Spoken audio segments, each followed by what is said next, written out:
Hello everyone, myself Anam Fatma from the Department of Computer Science and Information Technology. The topic we are going to discuss today is blockchain, which is part of the syllabus of subject Fundamental of Computers and Emerging Technologies, which is a part of the PG course of MCA. So, talking about the blockchain, the term coined in when a paper was published in the name of Bitcoin, a peer-to-peer electronic cash system, which was published in the year 2008 by a person or a group of person under the pseudonym of Satoshi Nakamoto. And ever since this Bitcoin has come up with the advent of all these cryptocurrencies, it gave us a completely innovative payment system where instead of having any centralized authority to monitor or validate the transactions, here the transactions are taking place on a completely decentralized network where the users which are part of the network can perform the transaction directly without the use of any centralized authority or an intermediary to validate those transactions. So it is happening with the help of a P2P network where all the nodes are having an identical copy of the blockchain of the public ledger on the system itself. So talking of blockchain, it is kind of a protocol which is running on top of your internet on a P2P network where all the nodes or the peers, they have, as I said, an identical copy of the chain and they're running the same protocol. So whenever there is any change or any new record being updated in the blockchain, it is going to be validated by all the nodes in the network who have a copy of this chain. And so it was completely innovative idea, as I said, because till now all the finances or the transactions which were happening were requiring any centralized authority such as a bank. This is how our current government's currency system works. But blockchain gave us a completely new way where the nodes itself are working on a P2P network, having the same privilege, running the same protocol, and they do not need any middlemen. With the help of a consensus mechanism, they can decide upon themselves that which transactions are valid and they can agree upon that. And with it, there came certain concerns as well, because of which this Bitcoin system has not been adapted on such a large scale. And some of the concerns were here. The main concept is that the identity of the persons who are involved in the transaction is being masked. So it can be used for certain illegal purposes. And other than that, there's this process of mining, of generating the blocks with the blockchain, in which there is a lot of computational energy being involved. It is a lot of energy is being wasted, and because of which this process of mining is also being put on for certain malicious activities, where malicious activities in the sense where the attacker or the hacker can get unauthorized access to the victim's computer, and they can use it for their own selfish mining, and in which case this attack is known as cryptojacking, where you're getting an unauthorized access to the victim system. And this can be possible where maybe giving you a link in the form of an email or a website where you just click on it and it is just going to load that code on your that crypto mining code on your system, and it will run it and use your computational power of the system. And apart from that, also when this Bitcoin system came, it is also being associated to certain ransomware attacks where the payment was done in the form of Bitcoins. So no matter what the pros and cons of this financial system were, it gave us a new technology in the name of blockchain, which we are going to discuss. Like, it is a record type of record keeping of information behind this Bitcoin network. And this technology can be used in certain other applications as well. So we'll just start. So talking of blockchain, we are going to discuss certain topics, which is introduction, the fundamentals of blockchain. Since it is talking about just the fundamentals of this particular topic, we're going to cover these points. And as I said, that blockchain itself has a lot of application in other areas, and it can be used for as a type of you can imagine it to be a type of database where the records are being kept in the blocks. Right, in database, normally what we keep the data in the form of tables. Here the blocks are like the pages of the ledger where your transactions are being put up. An important property which makes it different from any traditional centralized database is that it is on a decentralized network where all the peer nodes have an identical copy of the ledger. So in that case, if we are making any new record being added to the chain, it will be observed by all the nodes in the network, because it is kind of a provenance of the data is viewable. And apart from that, so it is, if there is any local chain in a copy of the data, it will not be in sync with rest of the nodes in the chain, so it can easily be spotted. And apart from that, this blockchain, how it is more different from your traditional database is that it is using certain cryptographic algorithms in the name of hashing, which are making your data to be completely tamper-proof or immutable. Immutable in the sense that as the records are being, or the transactions are being generated, they are placed inside these ledgers or your blocks, and each of these blocks are linked to the parent block in such a way that that if you have to make a change in any of the records which have been placed in the block, all the subsequent blocks have to be altercated.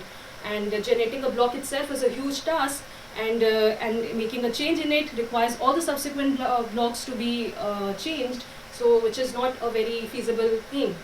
Right, so how is it happening is that we are just interlinking all the blocks together, right, with the help of a hash function, such that you can actually see it is like an inherently secured timeline of records of data, because each of the blocks, as they are getting generated, they are time stamped. These transactions, they are accumulated in a block, they are time stamped, and then attached to the parent, the last node, which has the last block which has been generated, with the help of a hash function, as I said, because every block that is being generated is carrying the hash of its previous block, right, of its parent block. So we'll just see exactly how it is. So as I explained to you previous time, it is like a time-stamped list of immutable records. Most important thing is the cryptographic algorithm which we are using, like hashing.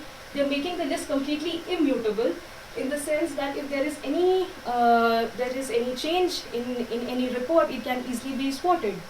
And here linking is being done, that each block is going to contain the cryptographic hash of the previous block. The blocks are time stamped, and it's basically a collection of your transaction data. And as I said, here it is on a P2P network, where all the nodes in the network have an exact identical copy of that ledger. So it is not possible to make a change without the other nodes being able to spot it. And all the transactions which are being added to the block are being validated by these nodes, and only then they'll become the part of a blockchain. So data, once, as I said, has been recorded. The deeper and deeper you go inside the chain, it becomes more and more secure, because if you're going to make a change in any of the blocks, so you have to make the change actively in all of the subsequent blocks, because here every new block that is being generated, it is containing a hash function of the previous block itself, of the previous block header also. So it is not possible to make a change in a transaction without changing all the subsequent blocks which have been generated. So it may sound a little complicated here, but you can imagine it to be like a linked list data structure, where in a linked list what happens is that each and every node is being connected with the help of a pointer function, where every node is having an address of the next node, and this is the way how you can sequentially traverse a linked list. But here in the case of a blockchain, what we have, then instead of the pointer function, we are making use of the hash function to connect these different blocks. Right, so as I said, the blocks are nothing but an data structure, a container for all the transactions that are occurring. Other than that, we are going to take a hash of all the transactions which are present in the block, such that if there is this is going to maintain the integrity of the data. In case if there is any transaction which is being changed, the Merkle root or the hash of that function is going to change. When we are going to discuss about the hashing function, I think it will be more clearer.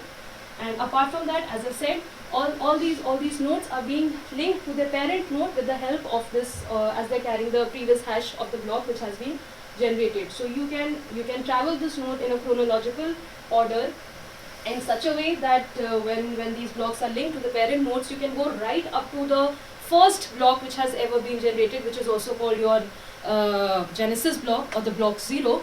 And so it is all about, it is a completely trustless system, because here all the nodes, you don't need to identify them, but it is all about trusting the data, because we are keeping a hash of the data in the header of the block itself, so that if we are going to make any change in the record, it will be reflected in the header and can easily be caught by all the nodes which are keeping a copy of this distributed ledger. So these are the fundamentals which we'll discuss. So first thing is the basic thing, the basic block of a blockchain is this block data structure, which is aggregating all the transactions for inclusion in your public ledger. So it can be imagined as a table in a database, keeping all the records there. And here, instead of the records, we have the transactions, which are being placed in an immutable manner. All the blocks are being linked together in tightly linked, I would say, with the help of these hashing functions. And as I said, a block consists of a certain, as we saw on the diagram previously, there's a header part which is containing the hash of all the transactions which are present in that particular block. Apart from that, there's this header information which is also containing the hash of the previously generated block. So in this way, all of these blocks are being linked together and forming a linked list sort of a thing. But instead of the pointer function, we have this secure hash function. And this hash function is the reason, this hashing is the reason why people call this chain to be tamper-proof or immutable. And as I said, all the transactions are being constantly processed and they are being added to these blocks. The blocks are getting generated and being added to your end of the chain and forming a linked list of your blocks of transactions. And each of these blocks, as I said, being identified by a hash of it, which can be imagined as to be a digital fingerprint of that particular block. So here it is the same thing which I said, that being hashed, being linked to the parent node, going right up to your block 0, which has been generated also for your genesis block. And the longer the chain, the deeper you go into it, the more hard it becomes to reverse any transaction. This is because if there is a transaction in a block and you're trying to update it or modify it, all the subsequent blocks have to be changed because they are containing there's this previous block's hash in their own header. So you have to make a change in all the subsequent blocks if there is any particular transaction of a block being changed. And on average, it is considered that for a transaction to be legit, 6 confirmations are required for a Bitcoin network. So here, this is the core of the blockchain thing, which is making it completely secure, is your hashing or the hash function. So as we talked about, this hash function is used not only to maintain the consistency of the data in the block itself, to verify whether the transaction, efficient way to verify the transaction is part of the block or not, as well as to maintain the integrity of the block. Other than that, it is also being used for linking of a chain to form that blockchain, right? And talking of this hash function, as I said, it is just like, it is the primary identifier of the block, right? It is the digital fingerprint of the block. And in simple terms, if I try to explain the hash function, it can be taken as any mathematical function which takes as input any arbitrary length bits of string called the message, and it transforms it into an output which is a fixed length output called the message digest. And the message digest can be used to identify the message which has produced it with high probability. And hashing is being used for a number of use cases in cryptography, such as your digital signatures are there, and your certain algorithms require the message digest to be fed as input, like your RSA and all. So hashing here is also being used to not only maintain the integrity of the transactions there, as well as for linking our blocks. So, and there are certain properties of the hash functions which make it very useful in the blockchain use case. So first thing is your pre-image resistance. Pre-image resistance means that if you know the hash of a particular message, it is not possible for you to get the guess or get the original message from it, right? So your input message remains secure. You cannot get it from seeing at the message digest. Second is your collision resistant. Collision resistant in the sense that it is always this hash which is being generated is always unique. It uniquely identifies your message. So it is infeasible to find two inputs which are going to give you the same message digest. This is the reason it can be used to primarily identify the block, right? Third is your deterministic. Deterministic in the sense that it will always generate the same value for the same input message that you are providing. And it definitely should be easier to compute as a faster operation. And okay, so hashing, we talked about how it is used for linking of the blocks of your blockchain. Your blocks are being linked to the parent block and right up to the helping you to travel and in a chronological order, because each of the blocks that are being generated, they are also getting time stamped, and so it is like an inherently timeline of data records. And apart from that, how we are ensuring the we're keeping a proof of the integrity of the data is with the help of your hash tree or the Merkle tree. Talking about Merkle tree, you can say that it is going to keep the summarization of all the transactions in the block.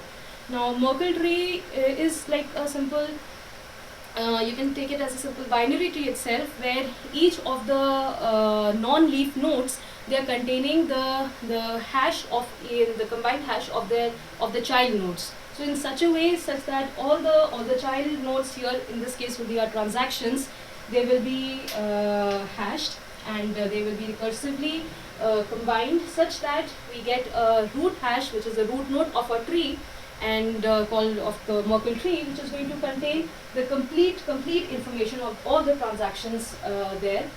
And the cryptographic hash algorithm which we use in the Bitcoin network is your SHA, your simple hashing algorithm 256, and to make it more collision resistant, we apply it twice.